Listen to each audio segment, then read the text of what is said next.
Bonjour à tous, merci de nous rejoindre en direct du Sénat pour la séance des questions d'actualité au gouvernement. 9 questions cet après-midi posées donc au gouvernement, avec 2 questions autour de la décentralisation. C'est évidemment le thème qui intéresse le plus les sénateurs en ce moment, les projets du gouvernement en matière de décentralisation. Une question aussi du sénateur UMP Christian Cambon autour du budget de la défense. Il y a beaucoup d'interrogations qui se posent autour de ce budget et notamment la commission des affaires étrangères aimerait avoir plus d'éclaircissements de la part du ministre de la Défense, Jean-Yves Le Drian. Ce n'est pas lui qui va répondre au sénateur Cambon, mais Michel Sapin, le ministre des Finances. Et puis le Sénat s'intéresse aussi beaucoup à la réforme des rythmes scolaires. On va en parler tout de suite avec nos 2 premiers invités. Il y a eu une mission d'information qui a travaillé sur cette question des rythmes scolaires pendant 6 mois au Sénat. Le rapport a été rejeté hier par les membres de cette mission. On va voir pourquoi avec nos 2 invités. Il y a 2 questions qui sont posées au ministre de l'Éducation cet après-midi autour des rythmes scolaires. Une question de l'UMP et une question du Parti socialiste. Donc nos 2 premiers invités, c'est Françoise Cartron. Bonjour, merci d'être avec nous, sénatrice socialiste de la Gironde. Vous étiez la rapporteure de cette mission d'information sur les rythmes scolaires. Et puis Jean-Claude Carle, qui connaît bien ces questions d'éducation. Vous êtes sénateur UMP de la Haute-Savoie. D'abord, Françoise Cartron, le rejet du rapport hier lors de la dernière réunion de votre mission d'information, est-ce que ça veut dire qu'à partir du moment où votre rapport est rejeté, il part à la poubelle, il ne sert plus à rien? Eh bien voilà, c'est donc ce que je déplore. C'est d'ailleurs une première, vous le savez, dans les annales et dans l'histoire du Sénat. Il n'y a eu jamais de rapport rejeté. Ah non, il y a déjà eu des rapports rejetés pour des commissions d'enquête, des missions d'information. Ah non, de rapport rejeté, il n'y en a pas eu. Jamais. Il y a eu des rapports pour lesquels parfois il y avait dissension entre la présidente de la mission et la rapporteure ou le rapporteur, mais ce qui était proposé hier au vote, c'est-à-dire on pouvait donner acte, parce que voter la mission, c'est donner acte aussi du travail qui est mené et faire une contribution complémentaire à ce rapport sans le rejeter, parce que le rejeter, c'est vrai, ça veut dire mettre 6 mois de travail à la poubelle, et je pense que ce n'est pas une bonne mesure et un bon respect du travail des uns et des autres. Alors on va voir pourquoi ce rapport a été rejeté. Jean-Claude Carle, vous étiez à l'origine de cette mission d'information, c'est votre groupe, le groupe UMP, qui a demandé à ce qu'il y ait une mission d'information sur cette question des rythmes scolaires ici au Sénat. On le sait, il y a une règle, la Haute Assemblée, c'est bien de la rappeler pour nos téléspectateurs, quand il y a une mission d'information, eh bien la direction de cette mission est paritaire, c'est-à-dire qu'il y a à la fois un président ou un rapporteur de droite et de gauche. Donc c'était la règle pour cette mission d'information. Alors une fois que vous l'aviez demandé, une fois que la rapporteure et puis sa présidente qui était la sénatrice UMP Catherine Troendlé ont travaillé ensemble main dans la main pendant 6 mois, pourquoi refuser toutes les conclusions de ce rapport? Vous n'auriez pas pu vous mettre d'accord? D'abord, si elle a été refusée, c'est qu'il n'y a pas eu de majorité. Et s'il n'y a pas eu de majorité, c'est que, notamment au sein de la majorité sénatoriale, il n'y a pas eu l'ensemble des voix qui ont voté. Je rappelle que les sénatrices et sénateurs communistes n'ont pas pris part au vote. Donc, avant de rejeter la responsabilité sur l'UMP, c'est d'abord un échec de la majorité, puisqu'elle n'a pas réussi à avoir une majorité au niveau du vote. Alors, même avec les voix communistes, je pense que ça n'aurait pas suffi. Ah bah si, bien sûr que si, bien sûr que si, ils sont majoritaires. Donc, avant de reporter la responsabilité sur l'UMP, que la majorité sénatoriale balaye devant sa porte. Alors nous ne l'avons pas adopté pour 2 raisons. Parce que les propositions qui étaient faites par Madame le rapporteur, et je l'ai dit, si certaines vont dans le bon sens, elles étaient insuffisantes et imprécises. Insuffisantes et imprécises sur 2 points qui sont 2 inquiétudes de la part des acteurs de la communauté éducative et en particulier des élus. Ce sont des inquiétudes au niveau organisationnel et au niveau financier. Au niveau organisationnel, car le décret de M. Payon laisse à peine 4 semaines pour mettre les choses en place. De M. Hamon, vous voulez dire. De M. Hamon, pardonnez-moi. Mais si, il laisse 4 semaines. Et deuxièmement, c'est au niveau financier. Au niveau financier, qui est la grande inquiétude des élus. Et si Mme Cartron propose... Il y a pourtant des garanties pour l'année. Il y a des garanties, mais qui pérennisent quelque peu, mais qui ne sécurisent pas, et le niveau financier notamment. Alors, on va laisser répondre Françoise Cartron, mais juste une dernière petite question d'un point de vue politique, Jean-Claude Card. On avait pourtant l'impression, quand le nouveau ministre de l'Éducation a publié son décret, que vous le trouviez un petit peu plus à votre goût quand même que le décret Payon. Vous l'avez dit, notamment lors d'un déplacement de la mission d'information dans votre département en Savoie, vous l'avez dit à la presse quotidienne régionale, ça semblait plus à votre goût. Pourquoi avoir changé d'avis cette semaine? Est-ce que c'est parce qu'il faut à tout prix cliver politiquement et se distinguer des positions du Parti socialiste? Pas du tout, pas du tout. Quand le décret de M. Hamon est tombé, je dis il va dans le bon sens, mais il est insuffisant.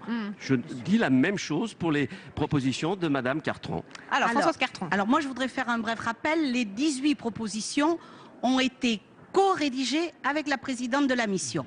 Ah ben, ne parlez Donc, pas Catherine pour elle. Tremblay, qui est Catherine, UMP. nous avons eu une réunion de travail le mardi soir et à la demande de Mme Tremblay, nous avons réécrit un certain nombre de préconisations et Mme Tremblay n'a demandé aucun rajout. Donc, il y avait pour moi un consensus, d'où mon étonnement ensuite. Alors après, monsieur Carle donc nous dit le décret de monsieur Hamon, c'est bien mais pas assez. Et c'est toujours comme ça. C'est-à-dire chaque fois qu'on avance, c'est bien mais pas assez. Sauf que dire que les maires ne seront pas prêts, dans votre département, monsieur Carle, de Haute-Savoie, où vous m'avez demandé de venir lundi, le DAZEN a dit 100% des communes ont déposé un projet. Donc c'est pas qu'il manque de temps. Mais peut-être pas parce qu'ils sont légalistes, madame. Eh bien c'est bien, donc ils savent faire. Donc ils savent faire. Donc ne nous racontons pas. C'est pas qu'ils savent faire, Ça c'est peut que pas vous se leur faire. imposez. Et le problème, il est là. Ah ben voilà. Donc c'est un Vous problème. imposez, alors qu'on le voit bien, ça nous a été dit, tout ce qui nous est imposé nous fait peur, ça a été dit par un enseignant, ça a été dit par un élu, et on voit bien qu'aujourd'hui, un problème tel que ceux des rythmes scolaires ne peut pas être décrété, et moi je souhaite que ça soit le Parlement qui décide. Il faut peut-être rappeler que le décret effectivement de Benoît Oui. Hamon pose une date limite au maire pour s'organiser, c'est-à-dire d'ici le 6 juin prochain. Est-ce que ce délai est trop rapide? Non, pardon. Ce délai du 6 juin, d'abord, tous les maires qui étaient en place et qui ont été réélus ont eu 2 ans pour préparer. C'est d'ailleurs le cas de Megève où nous étions. Megève nous a montré un projet finalisé et bien élaboré. Donc reste la problématique, s'il vous plaît. 2 ans. On va laisser finir Françoise Voilà. Cartron. La problématique concerne les nouveaux maires, sans doute, et c'est là que dans les préconisations du rapport, nous disons bien au ministre, il est urgent d'accompagner ces nouveaux maires, mais les nouveaux maires, ils n'arrivent pas non plus sur une terre aride où rien n'avait été fait, sauf des élus qui auraient voulu prôner le pire, mais il n'y a pas d'élus qui travaillent comme cela, parce que les élus sont responsables, et ils savaient que cette réforme devait se mettre en place. Donc ça, c'est le premier point. Le deuxième point, dire que ça n'a jamais été débattu au Parlement, c'est faux. J'ai là, justement, les comptes rendus des débats lors de la loi de refondation de l'école. Ce que conteste l'opposition, c'est qu'il n'y a pas eu non, de mais débat c'est là. et de texte spécifique. Non, mais ils peuvent autour contester. des rythmes Il n'y a pas eu scolaires. de débat sur le décret. Mais non. Article 47, je ne vais pas vous lire toutes les pages, intervention de Madame Morin-Desailly. Article 47 de quelle loi, De Françoise la loi de Cartron? refondation de l'école. Voilà, vous l'avez là. Donc on ne peut pas dire qu'on n'en a jamais parlé. Il y a même... Ah, vous n'avez pas dit qu'on n'en avait jamais parlé. Voilà. Donc c'est faux. Moi, je souhaite, on voit bien les difficultés de mise en place. Ça fait 2 ans qu'on en parle. Eh bien, je crois qu'aujourd'hui, il est temps que le Parlement s'en saisisse. Et nous allons déposer une proposition de loi qui aura 2 objectifs. Demander un moratoire jusqu'à la rentrée 2015 et une compensation financière sur le coût réel et non pas sur le coût estimé aujourd'hui, qui est dans le meilleur des cas de 90 et qui est de l'ordre de 50 euros. Aujourd'hui, toutes les estimations, et j'ai demandé à tous mes maires de m'envoyer une estimation du coût, ça oscille entre 150 et 300 euros. Alors vous, est-ce que vous avez fait une estimation du coût par élève, François Bien Cartron? sûr. Est-ce que ça, c'était dans votre rapport? Bien sûr, bien sûr. Et donc, vous arrivez à quel chiffre Alors, nous arrivons dans une fourchette entre 100 et 300 euros. Et pourquoi cette fourchette? Ah, c'est énorme. Non, mais je vais vous dire. Il y a un gap énorme entre 100 et 300 bien euros. sûr. Donc on parle d'un coût moyen par élève. Hein, oui, sauf que ça dépend ce que on est loin des chiffres du ministère. Non, mais attendez, ça dépend ce que l'on prend en compte.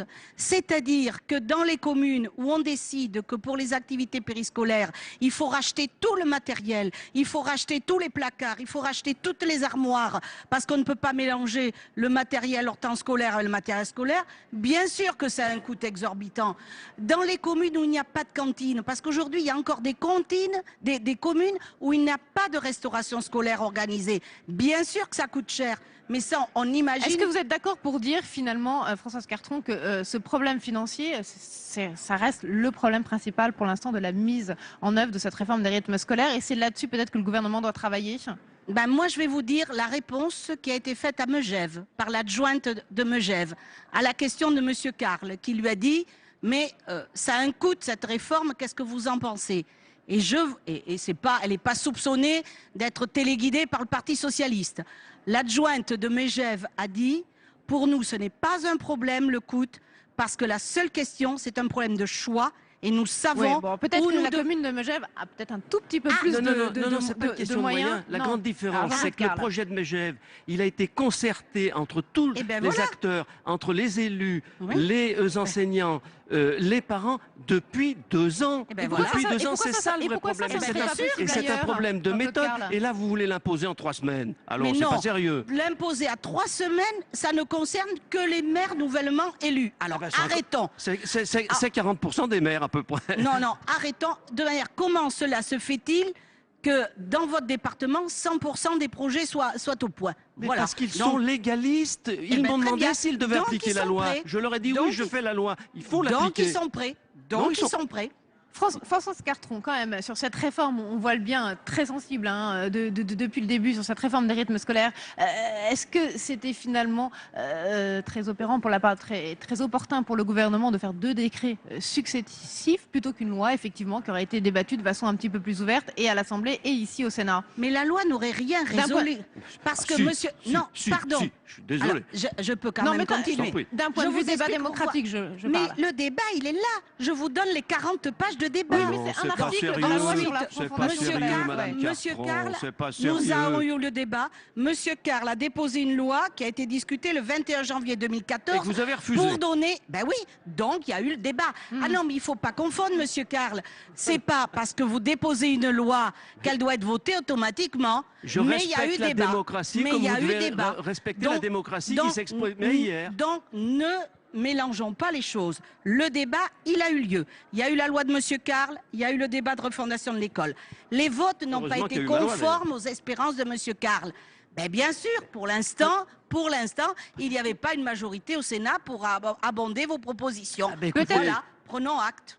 Prenez acte, et je pense que s'il n'y a pas une majorité, c'est parce que vos propositions, justement, ne correspondaient pas à ce qu'attend la majorité des sénatrices et sénateurs. Pour vous, pas pour moi, pour votre loi qui a été retoquée. Moi, je parle hier de votre rapport, chère madame. Je parle de votre rapport. Alors, Françoise Cartron, je voulais juste évoquer un aspect du décret de Benoît Hamon, un effet un petit peu détourné. On voit qu'il y a certaines communes qui commencent à mettre en place toutes les activités autour des rythmes scolaires seulement le vendredi après-midi. C'est le cas de Lyon, c'est le cas, par exemple, en banlieue parisienne de la ville de Clamart. Est-ce que ça, c'est pas un effet détourné et peut-être pervers du nouveau décret de Benoît Hamon? C'est de repousser toutes ces activités extrascolaires, si on veut dire, le vendredi après-midi et pas les autres jours. Tout à fait. Tout à fait, mais comme dans toute loi et dans toute mesure, vous avez parfois des esprits, je dirais, peut-être mal intentionnés, qui détournent le bien fondé de telle ou telle loi ou de telle ou telle directive. Donc moi, et dans le rapport, nous avons bien mis, c'est une proposition 5, faire que lorsque on met les activités le vendredi après-midi, il y ait classe le samedi matin. Dans le décret de M. Hamon, il y a aussi la nécessité, et M. Hamon l'a réaffirmé, que les recteurs donnent l'autorisation à l'organisation de la semaine scolaire telle qu'elle sera proposée.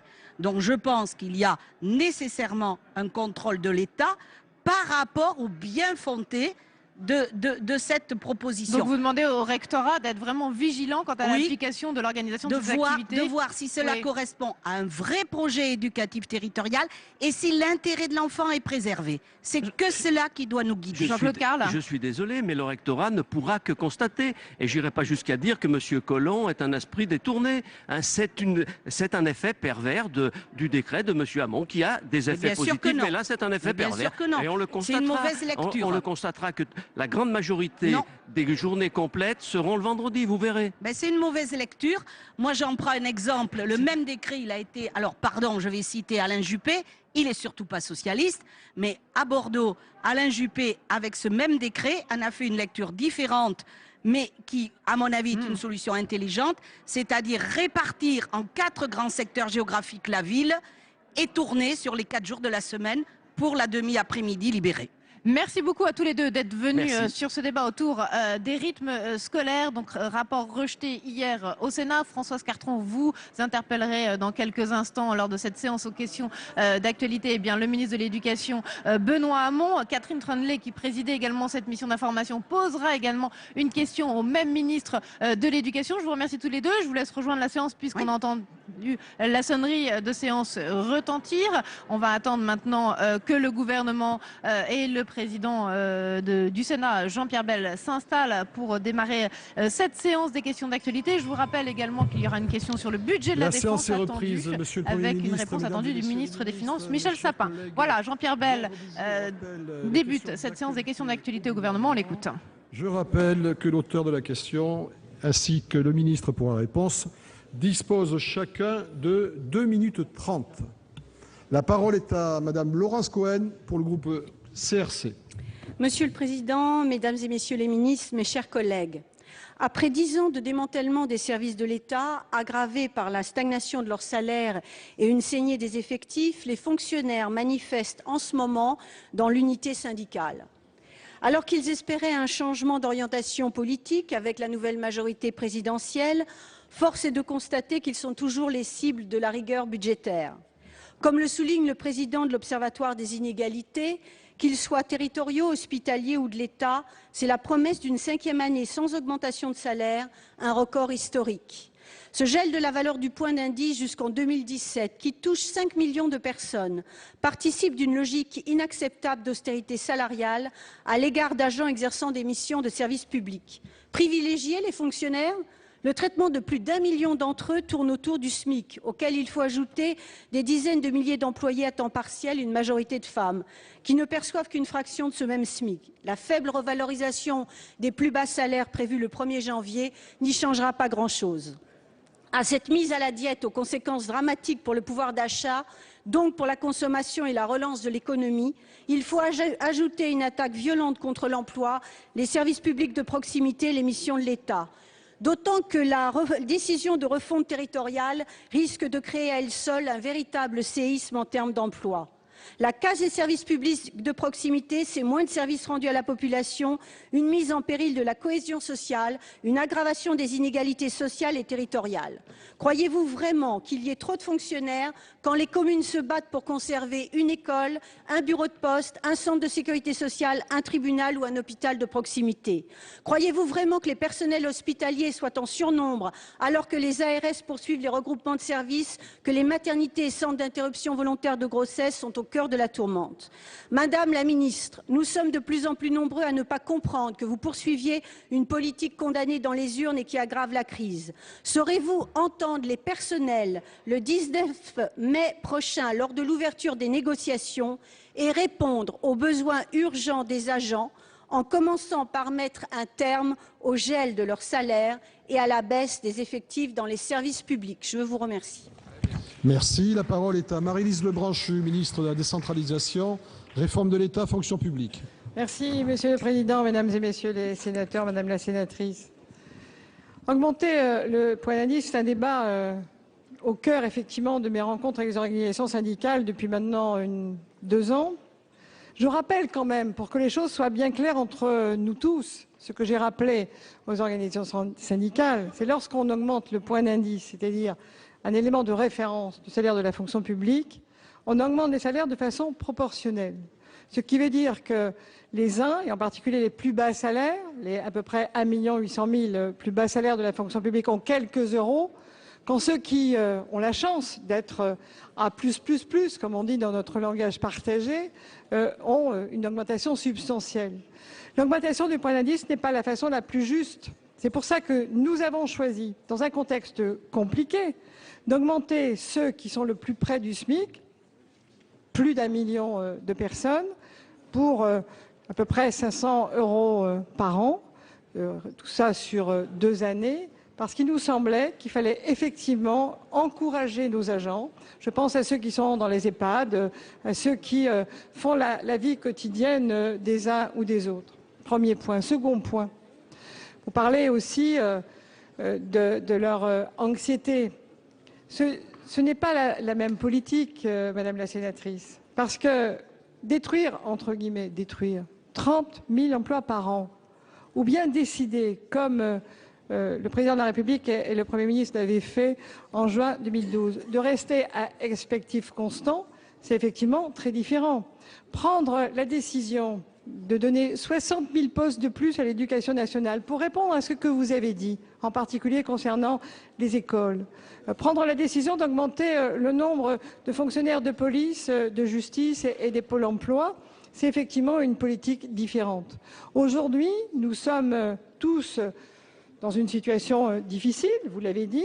Les fonctionnaires sont effectivement ceux qui portent les valeurs républicaines, ceux qui font l'action publique et qui, faisant l'action publique, font aussi le redressement de la France. Vous avez parfaitement raison.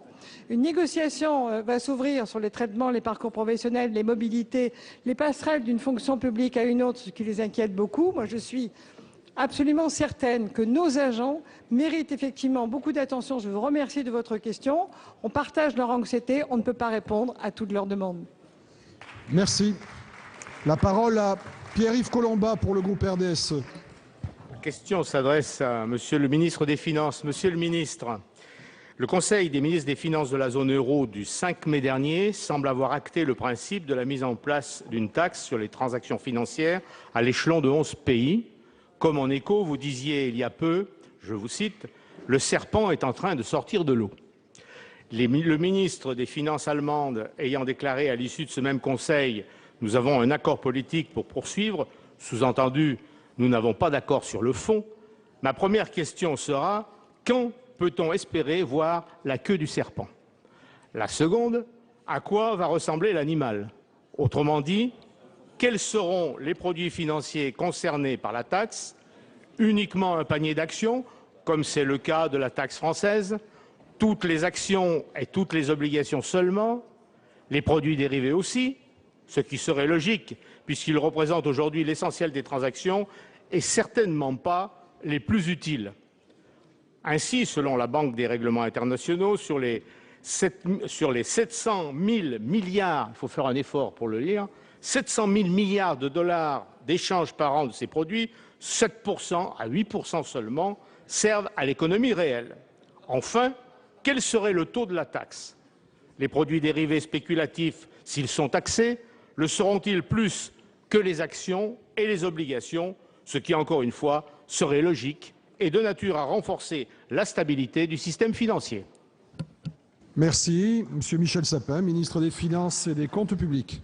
Merci, Monsieur le Président. Mesdames, Messieurs les sénateurs, sénatrices, Monsieur le Sénateur, merci de cette question qui va me permettre de préciser, pour que chacun ici en ait conscience, ce qui s'est passé exactement dans ce Conseil européen. Je crois important, non pas définitif, car il y a encore du chemin à faire, mais cela faisait des mois, pour ne pas dire des années, qu'au Conseil des ministres européens, on parlait de la mise en place d'une hypothétique taxe sur les transactions financières. Il a été enfin décidé de mettre en place un premier temps, un premier moment, une première étape, mais une étape importante que je vais vous préciser dans la mise en œuvre d'une telle taxe sur les transactions financières. Revenons un tout petit peu en arrière. Aujourd'hui, il nous faut plus de croissance.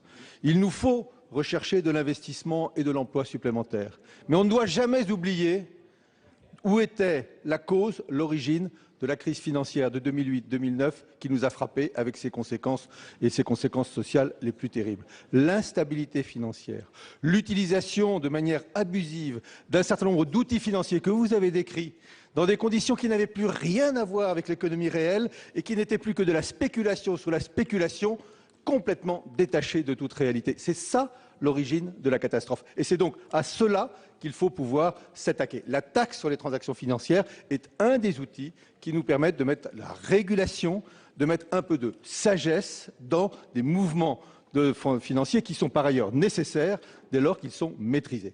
De quoi s'agit-il? Sans reprendre votre image du bestiaire sorti du Loch Ness, quelle est la forme de ce qui a été décidé par 11 pays qui ne sont pas n'importe quel pays? L'Allemagne, la France, l'Espagne, l'Italie, le Portugal, la Grèce et d'autres, l'Autriche, la Belgique, la Hollande et d'autres pays encore. Il a été décidé, premièrement, que le 1er janvier 2016, la taxe serait en vigueur. C'est la première fois que nous décidons d'une date précise. Il a été décidé, deuxièmement, que, évidemment, les transactions sur les actions devraient être concernées. C'est déjà le cas dans notre pays et dans un certain nombre d'autres pays, mais que ça ne pouvait pas en rester aux seules actions. Et il y aura donc des produits dérivés, ceux que vous avez décrits, qui seront, dès la première étape, dans cette taxe sur les transactions financières. Quant au taux lui-même, il faut continuer à débattre avec l'ensemble des pays concernés, 11 pays sur l'ensemble de ceux de l'Union européenne. Oui, je suis favorable pour ma part à ce qu'il puisse y avoir des différenciations en termes de taux en fonction de la dangerosité intrinsèque des instruments qui sont utilisés. Merci. La parole à Christian Cambon pour le groupe UMP. Merci. Monsieur le Président, ma question s'adresse à Monsieur le ministre du Budget en l'absence du ministre de la Défense. Ce n'était qu'une rumeur et cela risque de devenir une réalité. 5 mois seulement après le vote de la loi de programmation militaire, le gouvernement va-t-il renier une fois de plus ses propres engagements? Plutôt que de conduire les réformes de fond nécessaires au redressement de notre pays, c'est le budget de la défense et des forces armées que Bercy souhaite ponctionner, peut-être pour plus de 2 milliards. Pourtant, il s'agissait d'une promesse solennelle du président de la République, encore le 28 mars dernier, de sauvegarder ces 31,4 milliards annuels qui représentent déjà une diminution de crédit considérable, un compromis tout juste acceptable pour conserver nos forces dans l'État. Aucune administration n'a en effet supporté un tel effort. Cette année 2014, 60% des suppressions de postes dans la fonction publique ont frappé nos armées, qui ne représentent pourtant que 10% de cette fonction publique.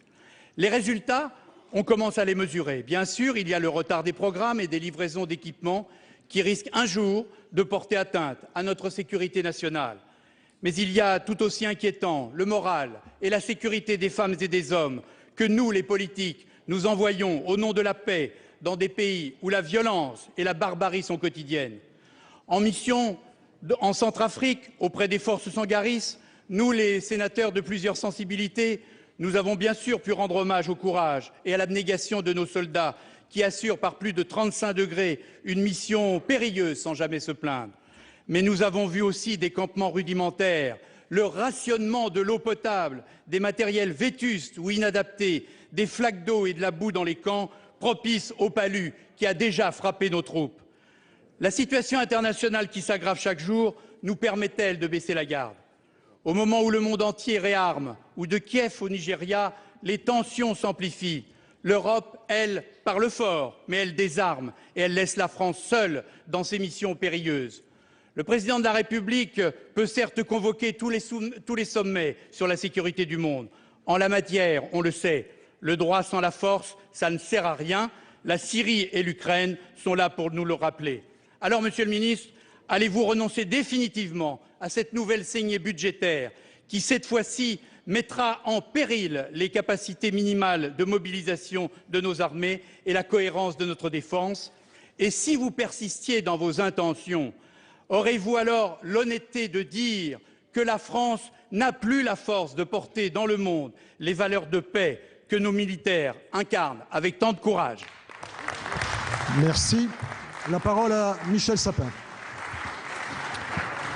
Merci, Monsieur le Président, Mesdames, Messieurs les sénatrices et sénateurs. Monsieur le sénateur, il est bien légitime que vous vous posiez des questions et que vous me posiez à moi, ministre des Finances. Vous auriez voulu le faire au ministre de la Défense, que je me permets d'excuser pour son absence. Il a répondu à une question de même nature hier à l'Assemblée nationale, mais il est bien naturel que je puisse le faire devant vous. Que les choses soient claires. Il y a une loi de programmation militaire, elle a été votée. Aucune inscription dans les années qui viennent ne peut s'abstraire cette loi de programmation militaire. Toute évolution s'inscrira dans le cadre de cette loi de programmation des crédits militaires. C'est normal, il faut de la visibilité dans ce domaine-là, comme dans beaucoup d'autres.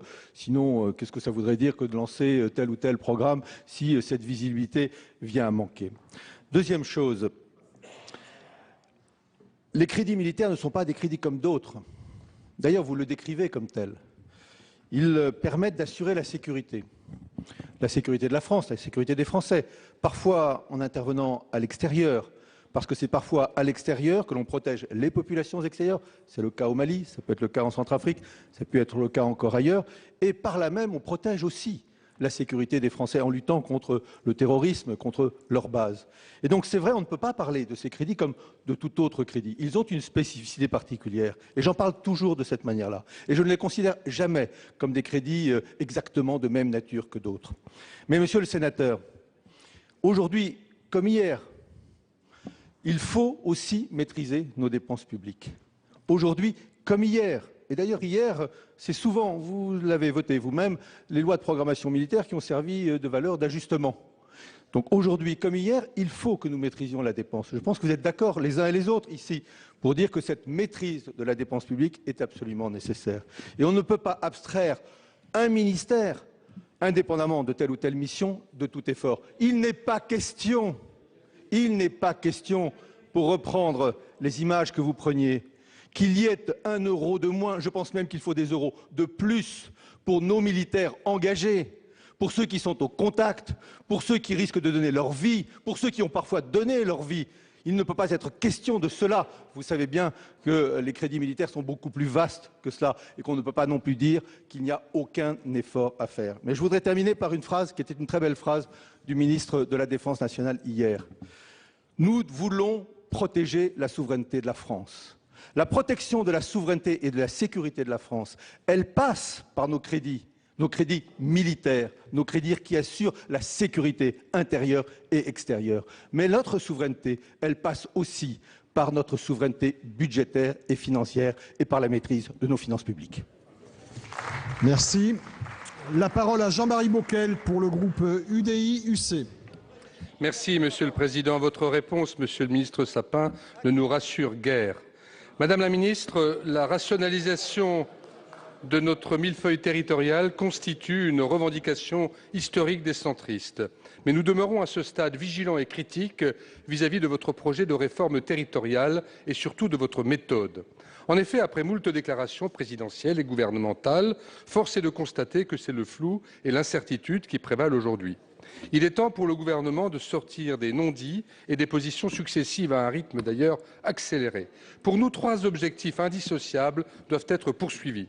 Premièrement, cette réforme doit conduire à une meilleure gestion de nos dépenses publiques en générant des économies avérées, notamment sur les frais de fonctionnement, en favorisant la suppression des doublons. Arrêtons cependant, Madame la Ministre, les discours incantatoires ponctués de milliards sortis du chapeau, car c'est de réalisme et de sérieux dont nous avons besoin pour mener à bien cette rationalisation de nos dépenses. Deuxièmement, cette réforme territoriale doit permettre de gagner en lisibilité et en efficacité à travers une clarification des compétences des différents échelons territoriaux. C'est ce que nos compatriotes attendent afin de redonner du sens à la démocratie locale. Mettre sur pied des régions et des intercommunalités plus fortes pour gagner en attractivité est une chose, mais quelles seront leurs compétences et pour quelles relations entre elles? Finalement, cette réforme doit être l'occasion de remettre notre pays en mouvement, en dynamisant nos territoires. Il faut permettre aux collectivités locales de développer tout leur potentiel pour qu'elles pèsent en Europe et dans la mondialisation et pour qu'elles génèrent de la croissance et de la solidarité. Madame la Ministre, si les objectifs de la réforme sont essentiels, le calendrier et la méthode ne le sont pas moins. À cet égard, je précise d'emblée que nous nous opposons fermement à l'idée de retarder les élections cantonales et régionales de mars prochain, alors que celles-ci ont déjà été reportées d'1 année. Cette réforme structurelle est trop importante à nos yeux pour servir de prétexte à un changement de calendrier électoral à des fins partisanes. Pour ce qui est de la méthode, il ne peut y avoir de réponse uniforme et toute prête à des réalités territoriales diverses. Ainsi, comme président de mon agglomération à Mulhouse, je suis convaincu de l'élargissement progressif des intercommunalités vers la notion de bassin de vie. Mais alors que la France vient tout juste d'achever sa carte intercommunale, il convient d'adapter cette nouvelle réforme à la diversité de nos territoires, d'autant que le critère de population ne peut s'appliquer de la même manière sur un territoire rural et sur un territoire urbanisé. Sur cet aspect et sur d'autres, comme le devenir de l'échelon départemental, nous attendons de vous du pragmatisme. Madame le ministre, le gouvernement est-il prêt à engager avec les élus une réforme ambitieuse et durable, selon un calendrier raisonnable, une méthodologie appropriée? J'espère que les consultations en cours à l'Élysée seront entendues. Comme vous le savez, nous incarnons une opposition constructive, mais je vous le dis, Madame la ministre, quand il y a du flou, il y a un loup. Ne comptez pas sur les parlementaires centristes pour acheter un chat en sac. Merci. La parole à Monsieur le Premier ministre. Monsieur le Président, en présentant mes excuses à Madame Lebranchu, afin de vous répondre sur une question qui est importante, et en essayant, Monsieur le Ministre, de ne pas polémiquer, et votre conclusion, malheureusement, enlevait la qualité de votre première partie, parce que précisément sur ces sujets-là, je pense, vous l'avez dit, qu'il faut être sérieux et être capable de poser les problèmes. Il y a une attente d'une réforme profonde de nos collectivités territoriales, de ce que vous avez appelé le millefeuille territorial. Et cette réforme, on en parle, mais on ne la fait pas. La gauche a accompli au cours de ces 30 dernières années des réformes de décentralisation particulièrement importantes, avec Pierre Mauroy et Gaston Defferre, avec Jean-Pierre Chevènement et Dominique Voynet. Il y a eu aussi des étapes de décentralisation avec Jean-Pierre Raffarin, mais chacun reconnaît aujourd'hui que nous avons perdu en efficacité, en lisibilité. Et toute réforme de nos collectivités territoriales ou de l'État, puisque les deux doivent aller de pair, nous en avons beaucoup parlé ce matin en réunion des ministres, doivent permettre l'efficacité de la dépense publique et aussi par rapport à la fiscalité, la solidarité entre les territoires, et je pense notamment aux territoires ruraux, aux territoires urbains qui vivent avec ce sentiment d'abandon que nous avons tous constaté au cours de ces dernières années. Et puis, bien sûr, la démocratie, la proximité. Et pour cela, il faut aller vite. Et dans toute proposition qui consiste à perdre du temps ou à différer cette réforme, il y a évidemment une intention de ne pas la faire.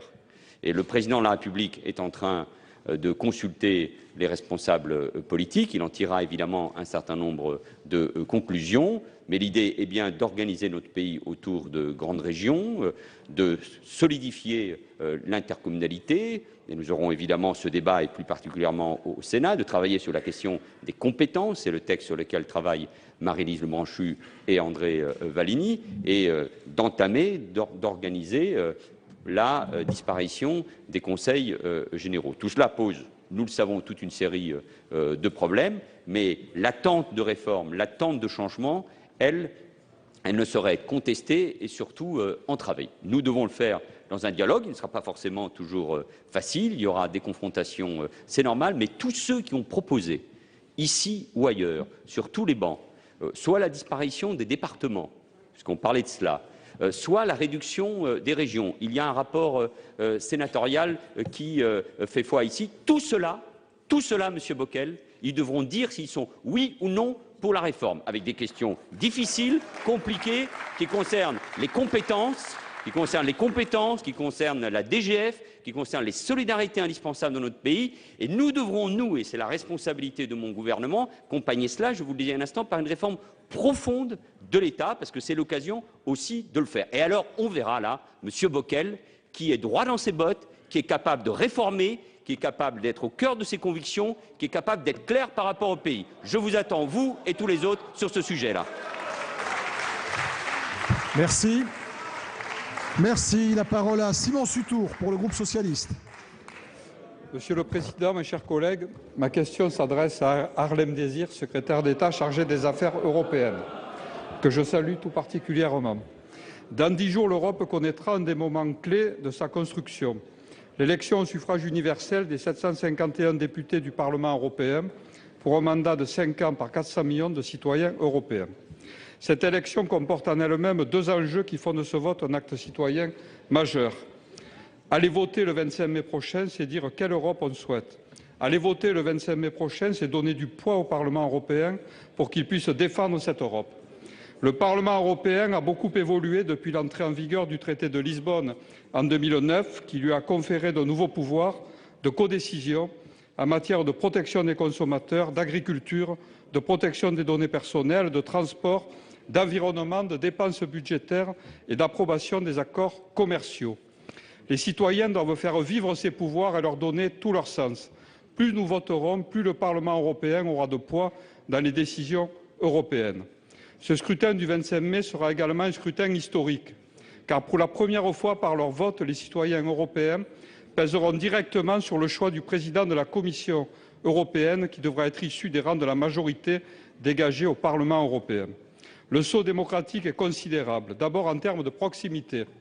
Mes chers collègues, comment aurait-on pu imaginer, avant cette campagne, que le chef de file des socialistes européens, Martin Schulz, pour ces élections au Parlement européen et candidat à la présidence de la Commission européenne, puisse rencontrer les anciens salariés des abattoirs GAD dans le Finistère et leur expliquer comment il compte concrètement poursuivre son action pour lutter contre le dumping social et faire en sorte que les droits sociaux soient reconnus de la même manière que les libertés économiques.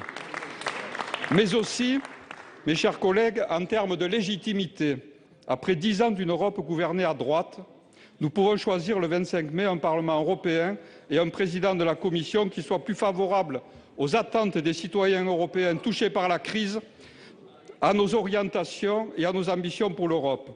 Une Europe qui défende des politiques alternatives à l'austérité, qui protège mieux les droits sociaux et les libertés fondamentales, qui investit plus et mieux en particulier dans la lutte contre le chômage et les déséquilibres économiques et qui plaide pour l'harmonisation fiscale. La semaine prochaine, il ne s'agira pas de dire si on vote pour ou contre l'Europe. L'Europe, elle existe. Elle tisse et organise notre quotidien. C'est de savoir pour quelle Europe. Les décisions prises, comme on dit à Bruxelles, ce ne sont pas celles d'un quelconque pouvoir invisible, ce sont celles du Parlement européen et des États membres élus par les citoyens, et leur orientation politique n'est pas indifférente aux choix qui seront faits pour l'Europe. Monsieur le ministre, pouvez-vous nous indiquer, à ce moment essentiel de la vie démocratique européenne, quels sont les grands principes qui président à l'action européenne du gouvernement? Merci. La parole à Monsieur Harlem Désir, secrétaire d'État chargé des Affaires européennes. Monsieur le Président, Mesdames et Messieurs les sénateurs, Monsieur le sénateur Sutour, nous sommes effectivement à 10 jours d'un scrutin décisif pour l'avenir de l'Europe, pour l'avenir de la France en Europe. L'Europe, c'est non seulement un héritage précieux que nous ont laissé les pères fondateurs, celui de la paix, et nous allons dans quelques semaines commémorer les débuts de la Grande Guerre et son centenaire. Nous allons célébrer le 70e anniversaire du débarquement. Nous voyons les troubles aux frontières même de l'Union européenne. Nous ne pouvons pas négliger et dilapider cet acquis fondamental. Grâce à l'Europe, depuis maintenant plusieurs décennies, notre continent et ses États membres vivent en paix. Mais l'Europe, c'est aujourd'hui surtout l'échelon indispensable dont nous avons besoin pour agir dans la mondialisation. Les principes de l'action du gouvernement, ce sont ceux dont nous souhaitons que la forte mobilisation des Français au scrutin du 25 mai permette de les renforcer, pour que la voix de la France soit entendue en Europe, pour que la réorientation que nous avons souhaitée vers des politiques de soutien à la croissance, à l'emploi, parce que vous l'avez dit, nous ne pensons pas que l'austérité puisse être une réponse à la situation de notre continent, pour que cette voix de la France puisse peser plus fort demain en Europe. Parce que nous ne voulons pas non plus que les populistes, que les nationalistes, que ceux qui veulent défaire la construction européenne puissent l'emporter de ce scrutin. Alors les principes de notre action, eh bien c'est d'abord, je l'ai dit, renforcer les politiques de soutien à la croissance, les politiques d'investissement dans les grands domaines d'avenir, le numérique, l'énergie, les transports, les télécommunications. Et nous voulons une Europe qui défende nos industries. Et nous-mêmes, nous avons pris aujourd'hui une décision, c'est le décret qui a été signé par le Premier ministre et le ministre de l'économie pour défendre nos industries. Nous voulons bâtir des industries européennes dans les domaines d'avenir. Deuxièmement, nous ne voulons pas que l'Europe soit seulement un marché. Nous ne voulons pas d'une Europe du dumping social. Et vous avez eu raison de rappeler l'accord important que nous avons réussi à obtenir sur les travailleurs détachés. Nous voulons l'alignement des droits sociaux vers le haut. Nous voulons une Europe qui se dote d'un salaire minimum dans tous les pays. Nous voulons que les mêmes règles sociales, les mêmes protections sociales soient acquises et soient assurées pour tous les travailleurs en Europe. Enfin, l'Europe demain, ce doit être l'Europe de l'énergie, pour assurer à la fois la sécurité des approvisionnements, mais aussi pour assurer la transition énergétique, pour que l'Europe reste pionnière en matière d'énergie renouvelable, en matière de technologie verte. Enfin, pour que l'Europe pèse dans le monde, il nous faudra construire cette Europe de la défense dont nous avons besoin. C'est aussi une Europe industrielle, mais c'est d'abord une Europe de la solidarité pour défendre nos valeurs et pour défendre la paix. Je vous remercie. Merci. Merci. La parole est à Corinne Bouchoux pour le groupe écologiste. Monsieur le Président, Monsieur le Ministre, mes chers collègues, il semble que le rapport préliminaire de la Cour des comptes évoqué par le quotidien Les Échos sur la gestion d'Areva pour la période 2006-2012 pose diverses questions, à la fois concernant la gouvernance et concernant un certain nombre de choix stratégiques à moyen et long terme. Quand on connaît les méthodes extrêmement minutieuses de la Cour des comptes, respect du contradictoire, collégialité, comprenez que les mots que l'on a pu voir dans la presse, s'ils sont vérifiés, sont extrêmement inquiétants. Au-delà d'une personne sur laquelle nous n'avons pas d'avis à donner, nous voudrions savoir, Monsieur le Ministre, quel est votre point de vue actuel quant à la situation d'Areva, des choix stratégiques qui ont été faits, dont pour certains sont pour le moins malheureux, notamment l'affaire Uramine au Canada. Et je profite de cette opportunité pour vous rappeler que nous sommes extrêmement attachés à la réduction sensible de la place du nucléaire et nous nous demandons si cette remise en cause du modèle Areva n'est finalement pas une opportunité pour envisager un certain nombre de remises en cause quant au choix stratégique d'Areva. Je vous remercie, Monsieur le Ministre, de répondre à nos inquiétudes et j'espère qu'au plan technologique, les choses sont plus sûres qu'au niveau managérial en matière de nucléaire. Je vous remercie. Merci. Pour vous répondre, Arnaud Montebourg, ministre de l'économie, du redressement productif et du numérique. Monsieur le Président, Mesdames et Messieurs les sénateurs, Madame la sénatrice Corinne Bouchoux, il est exact qu'un rapport final de la Cour sera publié d'ici fin juin, au terme d'ailleurs d'un processus habituel, très codifié, de contrôle sur toutes les entreprises publiques.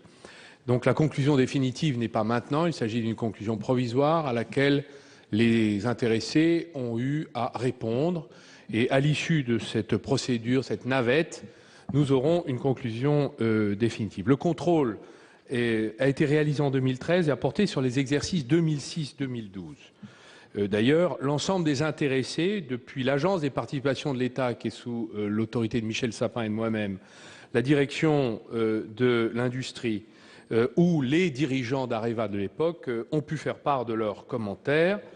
Je voudrais peut-être répondre à vos interrogations, notamment sur la gouvernance du groupe. Car en effet, de nombreuses réflexions ont été initiées par mes services, nous-mêmes, et les deux principaux actionnaires que sont le commissariat à l'énergie atomique et aux énergies alternatives et l'État ont envoyé il y a 2 semaines au président du directoire et au président du conseil de surveillance un courrier leur demandant de lancer la procédure de transformation d'Areva en société à conseil d'administration. Il s'agit d'une transformation importante car elle permettra aux actionnaires de contrôler davantage et de faire passer devant le conseil d'administration un certain nombre de ces décisions stratégiques, qu'elles concernent les mines, qu'elles concernent les alliances, qu'elles concernent les rachats ou les défaisances. C'est un point important car nous avons eu à connaître un certain nombre de frustrations en la matière où le conseil de surveillance ne pouvait pas intervenir dans les décisions stratégiques de l'entreprise.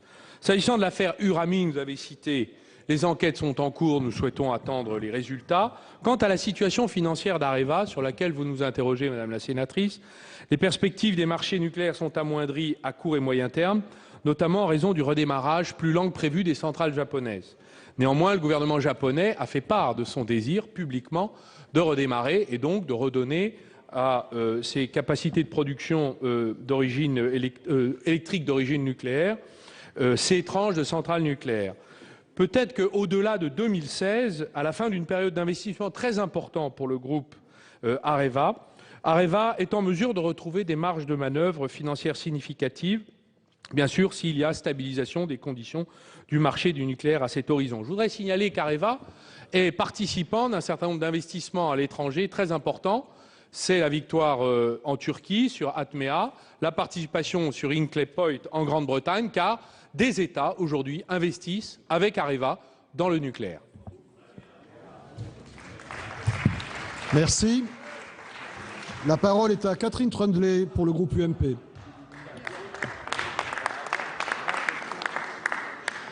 Monsieur le Président, Mesdames et Messieurs les ministres, mes chers collègues, ma question s'adresse à Monsieur le ministre de l'Éducation nationale. Monsieur le ministre, au départ, l'histoire des rythmes scolaires, c'est celle d'un consensus.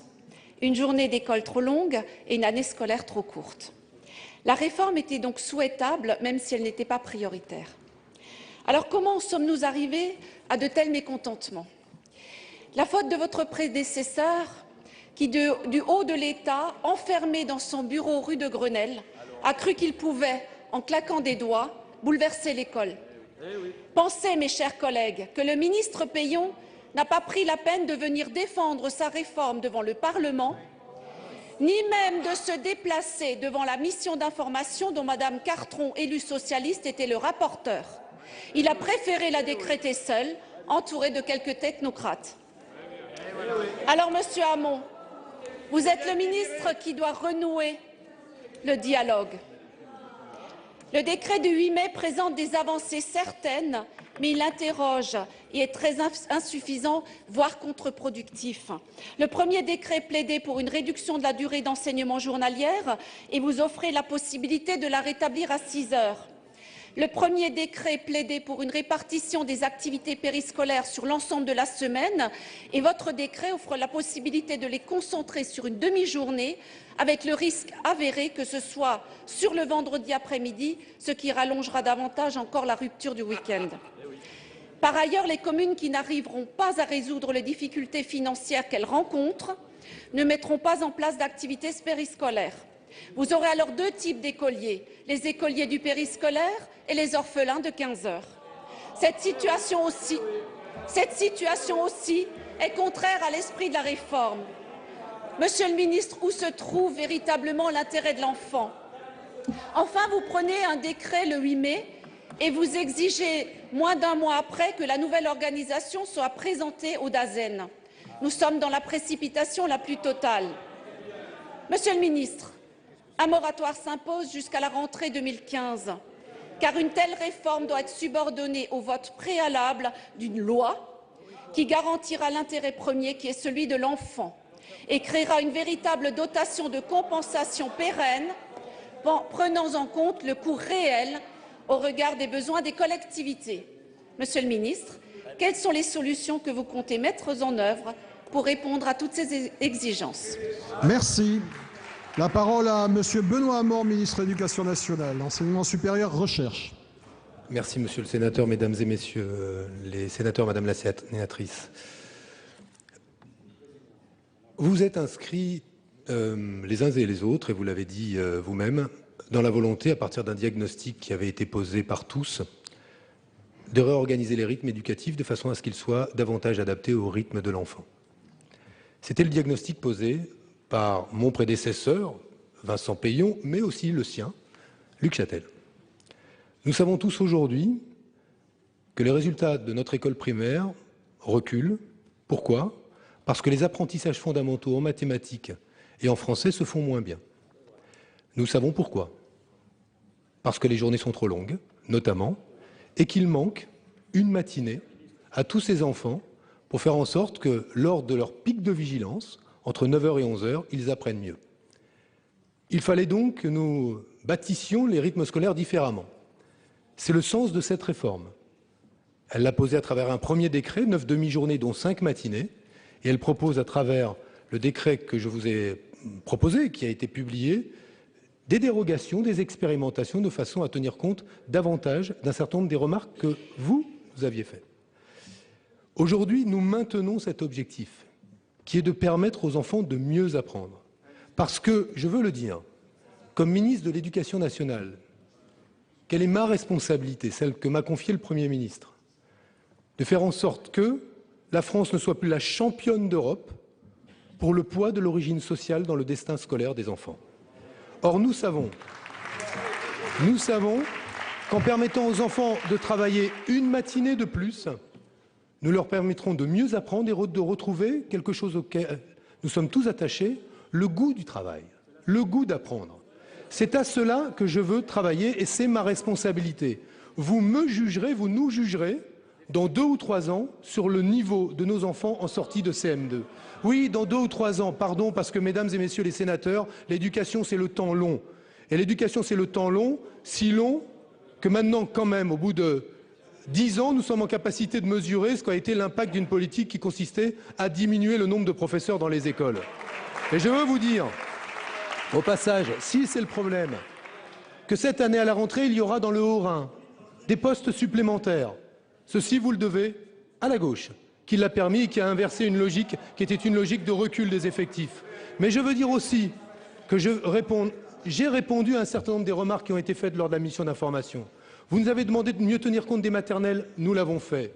Mieux tenir compte des communes rurales, nous le faisons en permettant de concentrer le temps périscolaire sur une après-midi. C'était votre recommandation. Maintenant, vous nous dites le décret complémentaire est contre-productif alors qu'il répond à vos demandes. J'ajoute que vous nous avez demandé de prolonger d'une année supplémentaire le fonds d'amorçage. Le Premier ministre l'a décidé.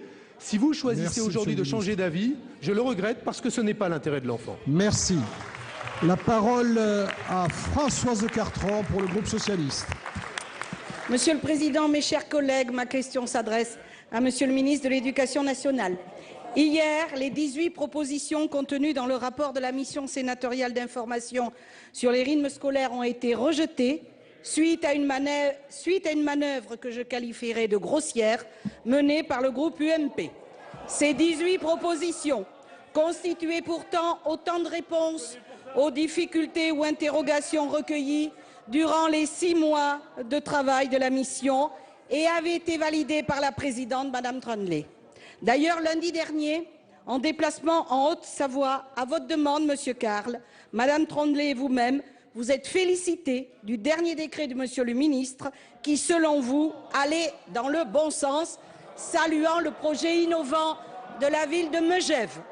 Vous aviez d'ailleurs largement convié la presse locale qui s'en est fait écho. Et de retour au Sénat mercredi, volte-face. Désormais, tout est à rejeter. On ne sait même plus ce que vous voulez, si ce n'est détruire et démolir cette réforme reconnue indispensable pour tous.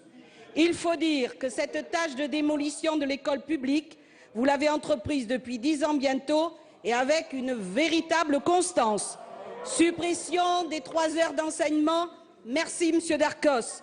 Moins d'écoles pour mieux apprendre, c'est évident. Suppression des 80 000 postes, merci Monsieur Sarkozy. Moins de francs pour plus d'enfants, c'est évident. Suppression de la formation des enseignants, merci Monsieur Châtel. Moins de formation pour mieux enseigner, c'est toujours aussi évident. Il s'agit de bien mauvaises manières qui prennent en otage l'intérêt des enfants avant de servir une cause politicienne, sans doute largement élaborée par certains mentors de l'UMP. Oui, merci Monsieur Copé. La réalité est tout autre.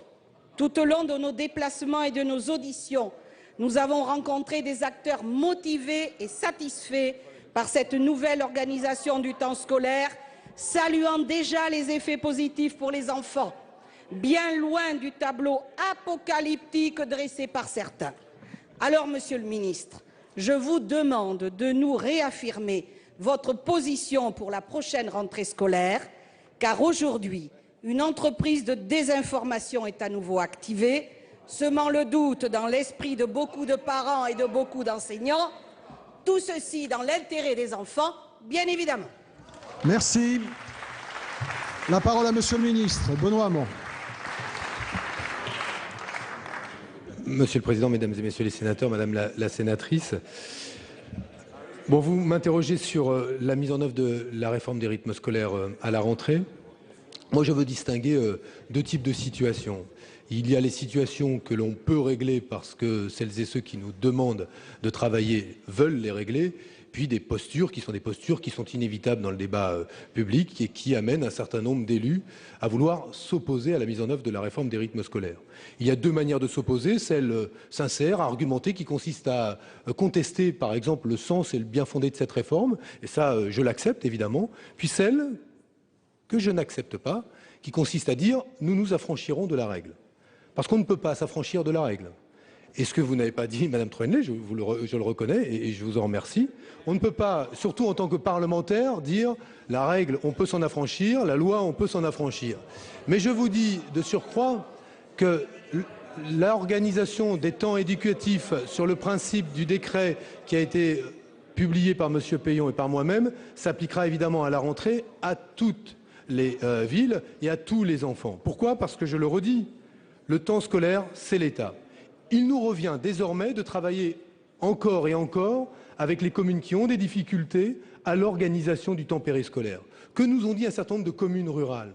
La difficulté pour elles, surtout pour de nouvelles équipes municipales qui avaient trouvé peu de travail fait avant elles, et ça existe, La difficulté pour elle de penser une organisation efficace du temps périscolaire dès lors que ce sont des communes de petite taille et que la réflexion n'avait pas existé auparavant. Nous leur avons proposé d'aménager sous la forme d'une expérimentation la mise en œuvre des nouveaux rythmes éducatifs en permettant de concentrer les activités périscolaires sur une après-midi. On me dit, mais vous libérez une demi-journée le vendredi après-midi pour les enseignants. On ne peut pas me demander à la fois de vouloir faciliter le travail des communes rurales en permettant que sur certaines intercommunalités, on libère le lundi après-midi dans la ville X, le mardi après-midi dans la ville Y, le jeudi après-midi dans la ville A et le vendredi après-midi dans la ville B, et ainsi travailler à concentrer des activités périscolaires avec les mêmes intervenants de qualité qualifiée en diminuant les coûts. On ne peut pas me demander cela et ensuite me reprocher de faire, soi-disant, un cadeau aux enseignants. Vous nous avez demandé de travailler sur les maternelles. Vrai sujet. Le périscolaire dans les maternelles, ce n'est pas pareil que dans le primaire. La circulaire qui accompagne le décret tient compte de cela. Je le redis, l'état d'esprit du gouvernement est de travailler à la mise en œuvre d'une réforme qui s'applique partout, parce que c'est la loi et qu'il revient à l'État de fixer le temps scolaire. Je suis ouvert à la discussion, mais il revient un moment où on attend du gouvernement qu'il prenne des décisions. Nous avons pris cette décision. Je souhaite que vous nous accompagniez dans la mise en œuvre d'une réforme favorable aux enfants. Merci. La parole à Alain Fauconnier pour le groupe socialiste. Monsieur le Président, mes chers collègues, ma question s'adresse à Monsieur Stéphane Le Foll, ministre de l'Agriculture, de l'Agroalimentaire et de la Forêt, porte-parole du gouvernement. Monsieur le ministre, les pensions des retraités agricoles sont parmi les plus faibles de France. La situation est surtout difficile pour les collaborateurs familiaux et les conjoints survivants qui sont d'ailleurs bien souvent des femmes. Les pensions de retraite des non-salariés agricoles sont inférieures de près de 40% de celles des retraites du régime général, de l'ordre de 625 € par mois. La pension minimum globale du chef d'exploitation pour une carrière complète s'élève, elle, à 786 € par mois, soit l'équivalent de 70,8% du SMIC mensuel net. Cette situation plonge chaque année des milliers d'agriculteurs dans une très forte précarité et décourage les jeunes générations à reprendre les exploitations. Le président de la République s'est clairement engagé à mettre en œuvre un plan quinquennal de revalorisation des retraites agricoles. Avec le vote de la loi garantissant l'avenir et la justice du système de retraite, plusieurs mesures fortes ainsi ont été actées, comme le portage du montant des pensions garanties à 75% du SMIC pour une carrière complète d'ici 2017, l'extension de la retraite complémentaire obligatoire aux conjoints et aides familiaux, etc. et bien d'autres mesures. Au total, cette revalorisation atteindra 300 millions d'euros en 2017. Dans le contexte budgétaire actuel, cela démontre l'engagement sans faille du gouvernement aux côtés des retraités agricoles et des retraités les plus modestes. Alors que nous demandons à tous des efforts, contraints par une situation budgétaire héritée de la majorité précédente, ces mesures constituent un signal fort de justice sociale envers les plus modestes et en particulier ces femmes qui ont travaillé tant d'années sans véritable statut. Aujourd'hui, 1,6 million de retraités agricoles sont dans l'attente des décrets d'application de la loi sur les retraites. Pourriez-vous donc confirmer aux agriculteurs qui nous écoutent, Monsieur le ministre, que cela sera chose faite et que le gouvernement poursuivra son action pour soutenir les petites retraites agricoles? Merci. La parole à Stéphane Le Foll, ministre de l'Agriculture. Monsieur le Président, Monsieur le Sénateur, je voudrais répondre d'abord à cette question importante. Vous l'avez rappelé, pendant la campagne présidentielle, un engagement avait été pris sur la base du constat que vous avez fait, la faiblesse des retraites pour les agriculteurs, qui en font les retraites qui sont globalement les moins élevées dans notre pays aujourd'hui. Il fallait donc les revaloriser. Dans toutes ces questions de revalorisation, il y a aussi de poser les questions des recettes. Les arbitrages qui ont été faits, et je tiens à souligner le travail qui a été conduit avec Marisol Touraine sur ce dossier dans le cadre de la réforme des retraites, ont permis de dégager les moyens nécessaires pour revaloriser à l'objectif fixé de 75% du SMIC en 2017 l'ensemble des retraites des agriculteurs. De donner des points et des droits gratuits à ceux qui n'en avaient pas bénéficié depuis, en particulier les aides familiaux et aussi les conjointes en agriculture qui étaient victimes à ce titre d'une vraie discrimination chose a été décidée, chose a été votée au mois de janvier 2014. La question qui est posée maintenant, c'est la question des décrets et de leur application. Et je réponds aujourd'hui devant votre Assemblée que ces décrets vont être publiés dans les jours qui vont venir et peut-être demain, ce qui fait qu'après le vote de la loi en janvier, 4 mois après, les décrets d'application seront publiés avec rétroactivité en février 2014. Donc, à la question posée, la réponse est claire. Ces décrets vont être publiés, s'appliqueront, parce que l'enjeu de la revalorisation des retraites agricoles était un engagement. Il est tenu. Merci. La parole est à Antoine Lefèvre pour le groupe UMP. Monsieur le Président, Mesdames et Messieurs les ministres, mes chers collègues, ma question s'adresse à Monsieur le Premier ministre. Monsieur le Premier ministre, les jours se suivent sans que nous puissions vous suivre, vous. Pas une semaine où il ne soit question de réforme territoriale, pas une semaine où une annonce n'en annule déjà une autre. Actuellement, nous avons atteint le summum.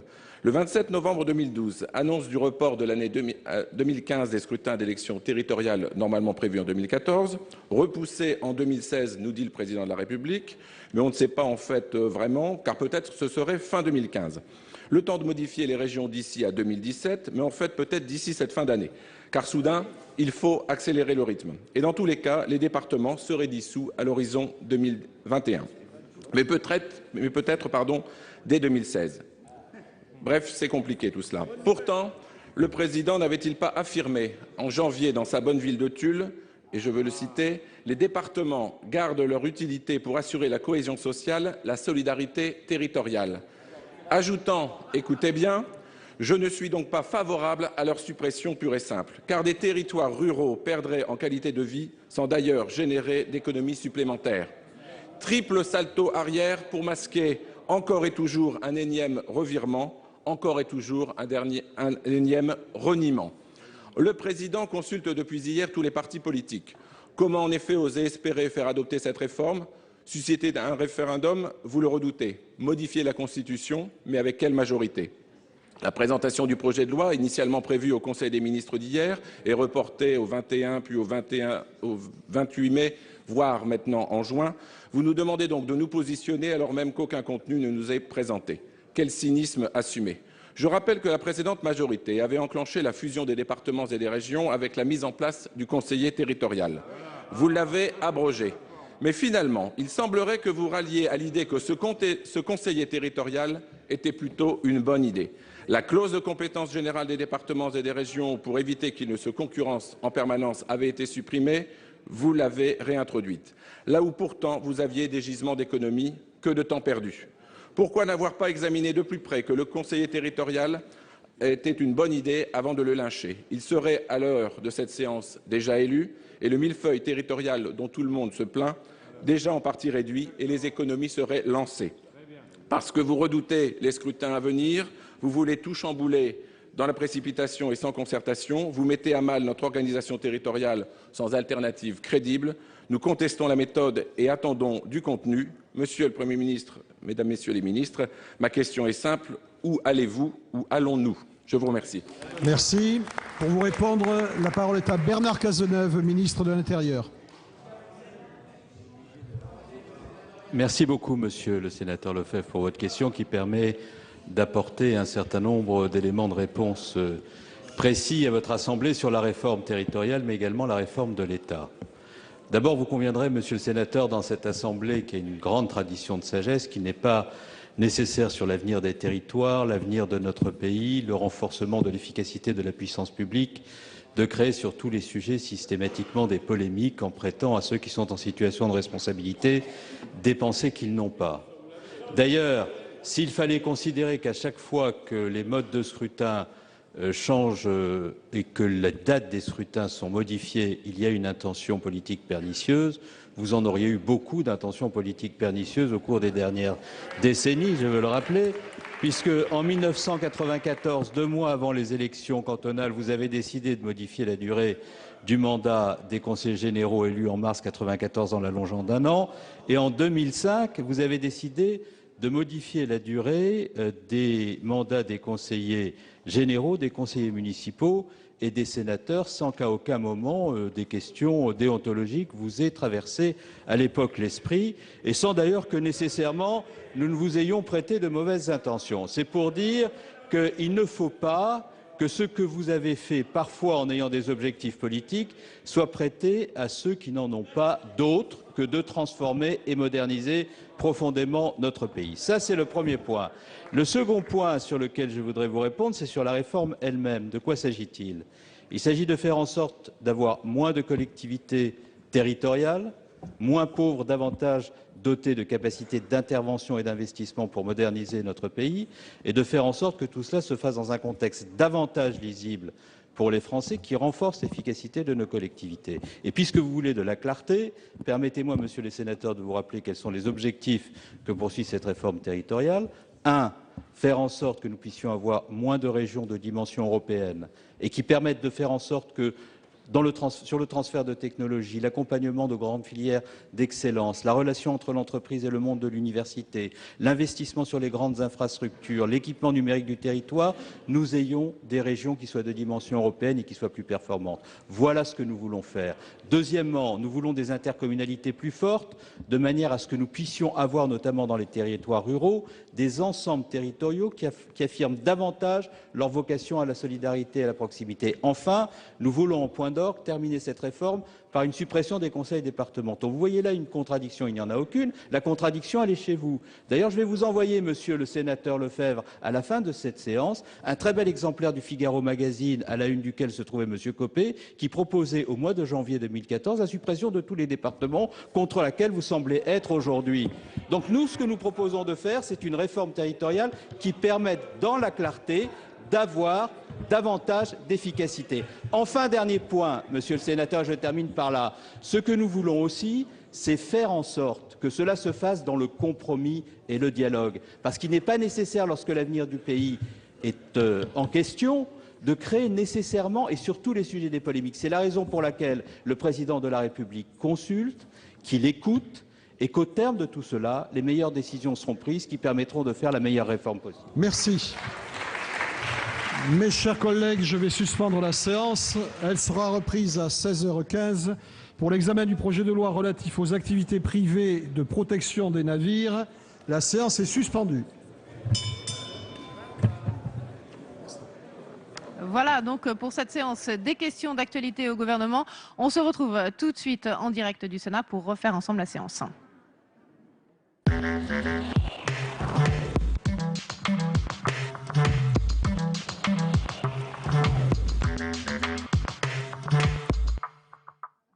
Bonjour à tous, merci de nous rejoindre.